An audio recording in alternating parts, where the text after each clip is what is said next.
Welcome back to another episode of After Dark. Tonight we have a scary creepypasta for you titled The Price of Revenge, written by Anonymous. Sit back, relax and rest your eyes. Let's begin.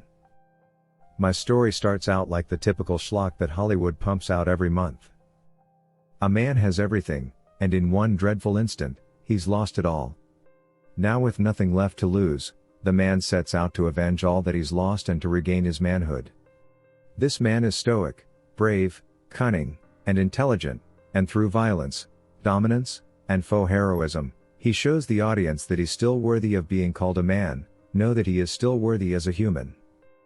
But that's what all these revenge power fantasies miss: no manhood, there is no humanity, nothing of value in the quest for vengeance.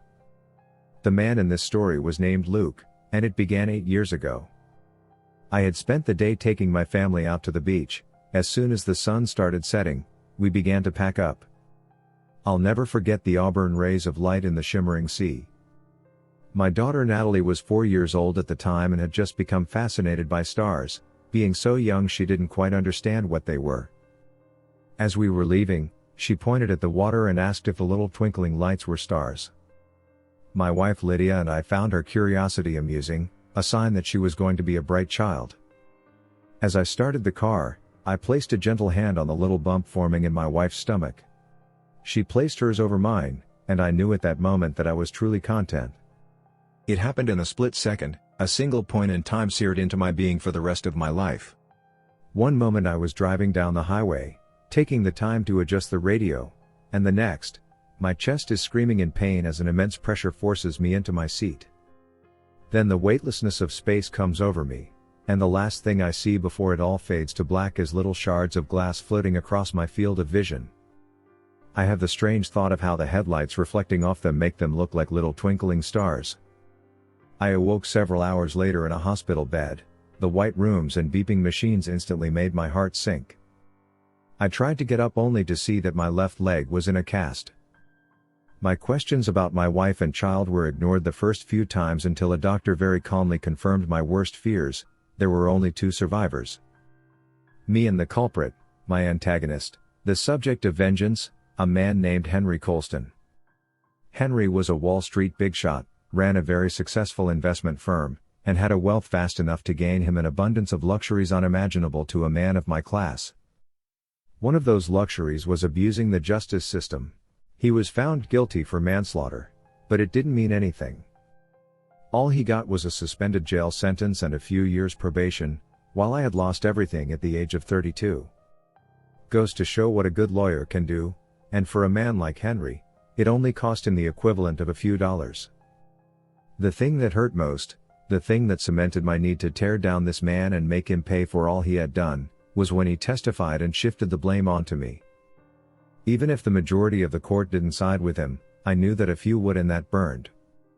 I made a promise then that I would devote as much time and effort as possible to see all his accomplishments crumble and fade away. It was a lot easier than I thought.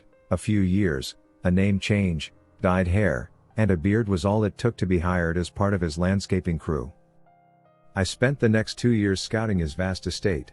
I learned every nook and cranny of it. When the time was right, I snuck into his house and planted a keylogger on his personal computer. Over the next year, I would collect personal information and passwords. I also discreetly started planting illegal content in hidden files on his computer. Child porn, to be exact. Looking back on it, I realized how fucked up that was. Using the exploitation and abuse of children for my gain. But that's what the pursuit of vengeance does. It dehumanizes every aspect of a person and their lives. You reading this aren't so different. I realize now that people's morals are actually quite twisted and malicious, and they just delude themselves into thinking that they're not. How many times do people casually throw around comments about how they would kill those who bring harm to them and their loved ones? Heavy statements thrown around so lightly as indicative of the kind of collective morals our society holds. The pursuit of revenge is not only condoned but glorified to an extent. But what most people don't truly realize is the cost of every action, and the price of revenge dwarfs all preconceived notions. After another year of slowly setting up my plans, I left an anonymous tip with the FBI. They confiscated Henry's computer. He was confident that they wouldn't find anything. I wish I were around to see his face when they told him about the files they found. He was arrested, he paid bail pretty quickly and was back at his estate only to find that his bank accounts had been emptied. Next, I posted several anonymous accusations online of Henry being a sexual abuser, sent a few messages to prominent internet blogs and news sites. Within a day, the online world was flooded with articles of his supposed abuse. Hordes of online users condemned and viciously attacked Henry, someone leaked his address, and before long, death threats and other abuse were hurled at Henry in the real world. His wife of 20 years announced her plans of divorce and revealed that she was no longer living with Henry. I didn't stop there. I organized a mass protest of his firm, and within a week, Henry was forced to resign from the company he had spent his entire life building. Henry's life was virtually destroyed. At the age of 52, he was broke, alone, hated, legacy in ruins. He had nothing left to live for. It wasn't enough for me. No, I had to be there at the height of his despair. I wanted to tell him that this was what he deserved for what he did to me. I wanted to see his face, the agony of knowing that he did this to himself. I wanted to see him realize that there was no way out of the hell I had created, and most importantly, I wanted to see him give in and take his own life. I wanted to savor the sheer depths of suffering I had brought to this man, to know that I had the strength to avenge my grievances. I broke into his house on the night before he was due back at court, armed with a revolver. I found Henry slumped in a chair in the middle of his living room, his back to me. I aimed my gun and cocked the hammer. Hearing the noise, he turned around to face me, an expression of recognition carved into his visage. "You know who I am?" "I do." "So you know that what you did to me justifies what I have done to you?" "I see, I guess I should think so." "Smug to the very end." "End?" he asked. I threw Henry a little capsule I had prepared, a cyanide pill. He caught it and examined it closely, taking a few moments for him to realize what it was and what I wanted. "I guess it's only fair for it to end like this," he said. "I learned a long time ago that nothing in this life is fair. You taught me that, you destroyed my life. This is only the price you have to pay." Henry gave me an almost sad smile before placing the pill between his molars. I drew closer, wanting to witness the moment he bit down on it. I was in a near euphoric state, 8 years of planning finally paying off. From the corners of my vision, I saw a familiar sight. Little lights, like stars, started appearing. I recalled the fateful day that bound us, Natalie asking if the shimmering ocean water was filled with stars, Lydia's soft hand over mine, the life growing inside her, shattered glass caught in mid-flight, twinkling like stars. It all came rushing back to me in the most literal way possible. A blast of pressure flung and pinned me to the ground, my limbs went limp, and I felt that familiar weightlessness that exists in the split second of a car crash. The lights that I mistook as stars coalesced and started taking form before my very eyes. Henry stood up, a smug grin on his face. He spoke as the lights became more defined. "You think I didn't know about your scheming? I've known for years. I knew exactly what was going to happen and how." I tried to say something, but the words died before they even formed. I tried to reach for my gun, but my body refused to even respond. It was as if some invisible force was pinning me down. "You see, Luke, ever since I was young, the otherworldly and metaphysical has fascinated me. It wasn't until I made a name for myself when I had the funds to indulge in my interests. In the decade I spent searching, I never found a single thing. So you can imagine my shock when something found me. I was still struggling to move when the once abstract form the lights materialized into something physical. The being that stood before me defied all laws of natural biology. It couldn't have been something created in our world. No, this being must have originated from some recess of existence so foreign to our own that to see it unfiltered would surely drive most to madness. The closest thing it resembled was a cephalopod, long gnarled tentacles twisting and writhing through the air. Where a mantle should have been instead contained a massive gaping maw, fangs filling the crevice. A single eye, larger than my head, was set at the center of its body. It gazed unto our world with unrivaled curiosity. "Ah, You're finally here, we can begin. First, want to apologize truly, what happened was unfortunate. I would have gladly gone to prison in an attempt to atone for my sins. But, fate interfered, and I had to fight to stay out of prison.